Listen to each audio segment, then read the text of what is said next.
is your beef with Pat McAfee? So I did, before I took on my most recent position, where now I'm a sports writer here in Northwest New Mexico. I used to do a radio show for your listening audience that may not know this. I hosted a radio show on what used to be something respectable called Fox Sports Radio, which is no longer a respectable organization because it's just turned into a clown show. But before what are they now? They've morphed with another company now. Or what? No, it's still Fox Sports Radio, but it's just a clown show now. That's all. Okay. With the exception of Dan Patrick in the mornings and maybe like one other show, but otherwise it's a bunch of guys sitting around yelling at each other. Yeah. But sports radio has become a sewer, unfortunately. And I don't say that because I'm not in the business. It was becoming a sewer even when I was in the business. I was trying to be the voice above the sewer, though. When I briefly pass along on the Pat McAfee show, and I'm at the gym, and I'll catch a couple of minutes of it when he's talking to someone, or I'll hear the clip you sent me of the Aaron Rodgers interview. Is it just me? I don't understand. I don't know I don't know why he does it. I don't know what the reason is for it. Is there a reason that Pat McAfee has to be standing up all the time, like he's standing in front of a urinal? Is there a reason? Yeah. Why Pat McAfee can't just sit down like a normal person? Because literally, every time I watch him, I fully expect him to just start flicking his nipples while he's standing there under his muscle shirt, or I fully expect him to just start, flicking tassels off his nipples like a girl at a strip club or something. Like I fully expect him, or to start sniffing his underarms or whatever. Like I don't know what he's doing. I don't understand why he does that, and it bothers me not just as someone who has an occasional interest in an opinion on sports. It just bothers me from a podcast perspective because I don't know who I'm supposed to be watching. Am I supposed to be watching the person you're interviewing, or am I supposed to be watching Pat McAfee with that goofy, when he gets that goofy look on his face, like, "Oh, I just heard something controversial, and I have to react to it," because he just comes across as an idiot every time I watch him. Well, you're right, and you'll be correct on that, because what's happening is that you're seeing the evolution of media in general. He's bringing that barbershop bro talk, barstool type of, he's not quite barstool, because barstool, I can't stand Barstool Sports record. No, they're a shit show. They're a shit show, but he's bringing that type of radio now to the mainstream. He was obviously huge on the digital waves for years on YouTube. And now it's on ESPN now, and he's bringing something different, like what we were raised on. And look, I fight this too, also, Steve, because someone myself who was raised on classic sports radio with you name it, Hank Goldberg, and all those guys I was raised with.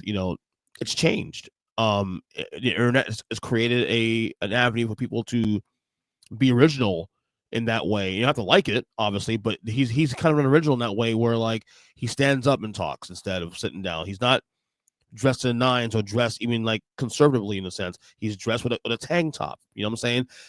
It's different. Right. I get it, and it's not for everybody. I get it. The podcasting has changed. A lot in the last. I mean, just in the last 5 years alone. How we. I remember years ago when I started going to your show 10 years ago. And we were still doing standard radio back then, and now even that's changed. Now, like is this? Yeah, we're seeing the evolution now of the digital space across sports media, political media. It doesn't matter what it is. It's just everything has changed. I remember you mentioned Hank Goldberg, and I grew up listening to old sports talk radio. And there was a guy back in the 80s, you should look him up sometime. He did a half-hour show in Los Angeles by the name of Jim Healy. And it was just him by himself for a half an hour. And he had old clips that he would play while he was introducing and talking about stories. Yeah. Do you remember Jim Rome and how controversial he was? Yeah. I would give my left nut to get Jim Rome back on regular radio again. He's still on radio. Well, he's on X. I know he is. He's on CBS Sports Radio, which has more listeners than you and I do right now. Barely. Yeah. They're barely relevant now. They're barely relevant. And I remember not liking Jim Rome I remember Mhm. not liking him because he gave too much time to his callers and he gave too much time to being smack talk and all that crap. I would long for Jim Rome right now. I long for those days when Jim Rome would have interesting interviews and he would challenge his guests and he would challenge his callers.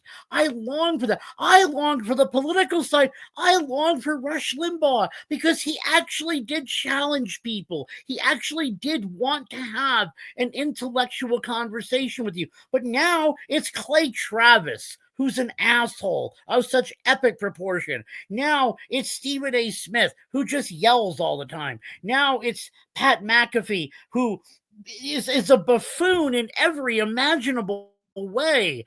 Like the only thing that makes him relevant is the fact that he appears on what is it, WWE Raw or SmackDown? Like that's He's what a we are now. he's actually a commentator, and he's really good at it. To be honest with you, brother, he really Okay, is actually that's really good. fine, Yeah. but that doesn't make you a legitimate sports talk host. It never used to. It used to be that you could define the line between being a wrestling personality. Can you Hmm. imagine any day shape? Can you imagine any time and day where Bobby the Brain Heenan would have been on ESPN radio? Oh my god. Oh, he'll been great though. To be honest with And think about you. it. Can you imagine any scenario under which Gorilla Monsoon would have been a sports talk show host? Not certainly not But not now, no. but now No. we're okay with it. Now we're totally okay with it. The thing is though, it doesn't bother me though because like in a sense, because like here's the thing. On one hand, I'm with you. Like I missed because I'm very nostalgic. Obviously, you and I discussed it a lot on the show and in text. How we're nostalgic about about the past, TV, media doesn't matter. But that's still out there. We still have those radio shows out there. There's just more choices now. And unfortunately, unfortunately, depending on how we stand on the argument, there's more people who are gravitating towards the modern day now, way of intaking media. Instead of the classic radio we were raised on, now they're taking more on the short form or easy listening, you know, bro show, what do you want to call it, podcasting thing. Which again, I don't have a Right. problem with it at all. But I think we're struggling with the fact that because our ages too, especially too, and it's being unique, especially too, because I was coming out of that era of the old classic radio and merging into the what we have today. Right. It's a lot to digest. It is a lot to digest. I get I feel for you, brother, in the argument because you being also a guy that not only listened to classic radio, you did that for years. You Right. I know, can, and I think that, and you're absolutely right. And I appreciate you not just being so obvious and saying, "Hey, Bortstein, you're just an old fart," because that's what it is. I am. I'm an old fart. I miss what used to be respectable sports talk radio. It yeah, used to be a respectable thing. It used to be a respectable profession. And yeah. I miss that because it's not there anymore. Or if it is there, It's it still is now there. in It's it just is not now prominent. it is now, but it's not on AM 570. It's not on FM 930. It's on platforms like yours. It's on podcasts. It's the occasional talk show. Jordan Buscarini, who you and I have been working Yes, with for many years. It's yes, guys like him who I I I I still shake my head every time he tells me, how much I've meant for his career. Like I didn't do anything except just be me. That's all I yes, ever did. yeah, Um, I just tried to be a storyteller. I tried to listen to people and engage in a conversation and invite that conversation. That's all I ever did. But now it's not that anymore. It's now too much of how loud can I outshout you? And it's not yeah. just sports, it's news, it's any sort of media type. It's everything. Every time I turn on the TV and I watch some, 8 panel, thing where CNN's going to have this or Fox is going to have that. They got Yeah. 9 people on the screen and everyone's just trying to outshout the other. And it doesn't do me any good because I can't understand one person talking over the other. Hmm. I, even doing this medium, podcast medium for 13 years, it only wasn't until recently that I feel like I found my voice finally. Like going through because as we're going through the years, like debate television and this and that, and radio's changing and TV's changing and stuff.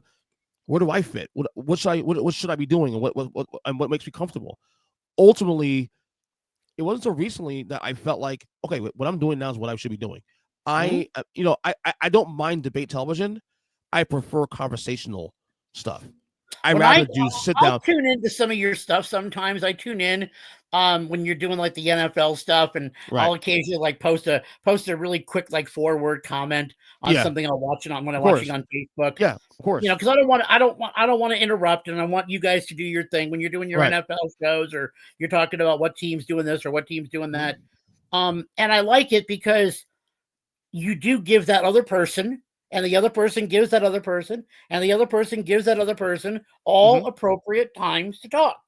Yeah. And Yeah. that's what radio is supposed to be. Yeah, right. You know, you're right, and like like I said, I struggle with that too. Also, because like I try to do a lot like on this podcast. I try to do as much as I could. Everything I want to do. Like I want to do sometimes a little like radio classic kind of stuff, and also want to do conversational like conversations like this one, for example. You know what I mean? So like there's something for everyone now. I think in today's era, because I think the market's so big now where there's still room for the stuff that you used to do, you know, on radio. There's still Right. room for that, I think, still, because it's everything's open now. There's no more It gatekeeping. is. I just think that from a marketing standpoint, and from that's a challenge. an advertiser standpoint, and from a revenue standpoint, it's more entertaining and therefore more marketable to have 3 people yelling at each other than it is to have 3 people actually having civil discourse. I agree. I agree with you. I mean, people say McAfee's bad for media. Some people say he's great for media. It depends on everybody's perception. Yeah. I mean, And I'm a sometimes McAfee guy. Like I don't mind McAfee, but he's definitely not my daily intake. Yeah. I prefer the much more calm and civilized discussion of what used to be Rich Eisen, and now he's still Dan great. Patrick. He's still great. He's still great, Rich Eisen. Yeah, Dan Patrick in the morning. I have no problem with him. None. Zero. I love his show. Likewise. You know? And they've actually adjusted. They've actually adjusted. They're still doing radio, but I think they've adjusted it now. Because now they realize that TV is a big thing now. Yeah. So they put their stuff on clips. Also, you do a 3-hour show. And you take on the best topics. It's not even the it's not the apparatus, right? It's not television or radio or computer. It's the message that I struggle with. It's the delivery. It's not correct. It's not whether or not, it's just the delivery of you as a personality. And to go back to what you said a minute ago, you do you. Don't change because an advertiser says, well, this works better. Fuck you. I work better. Yeah. I've been doing this for 13 years. I know what works. I know how my show operates. I know how my guests operate. I could not, if someone told me, okay, Bortstein, we're gonna put you back on radio, but you have to do your show like Pat McAfee. I'd be like, no, I'm not. I'm not doing it. I'm not. I'm gonna stay where I am. But I don't want to do his show. And you know why? Because that's also not authentic to you. Right. That's why. Why would you do that? You have to do what's authentic to you. That's why I probably I as much as it bothers me from time to time, and my wife says it's still like the greatest breakup I ever had, but it's why I ultimately miss radio more than anything, and will never, unless it's under my terms, I would never get back into radio unless it was. I keep saying this. Do the podcast. I know, but you can. I mean, I know you're so good at this though. Like even you were doing the shorts for a little while on your speaker page a couple years back. Like, those are great. It keeps you going. I don't know, man. I feel like you should do it. I miss it. I miss it every day. And it's funny how it's been nearly 5 years. It'll be 5 years in January since the layoffs happened, since the iHeart layoffs happened. It was before COVID, even before we'd even heard the word COVID. It'll be 5 years in January, and I still, to this day, there's still the station that I worked for still runs a promo of mine. Still to this day. Wow. There's a 15-second promo for contests. Like, hey, the word of the day or whatever. There's a promo that runs once every 4 hours, and it says, for information on this and other contests, log on to foxsports1340.com. And it's still my voice. And every time I hear it, I just cringe, and I'm like, Fuck. I actually listened to my appearances on the show actually about a month ago. I saved a lot of them on my file. I used to save a lot of my appearances I did on my hard drive, and I went through my hard drive recently and I went through it again. I was like, God, I miss these days, man. This is so much fun. So much fun. It was So much good fun. times. All right. I want to talk movies.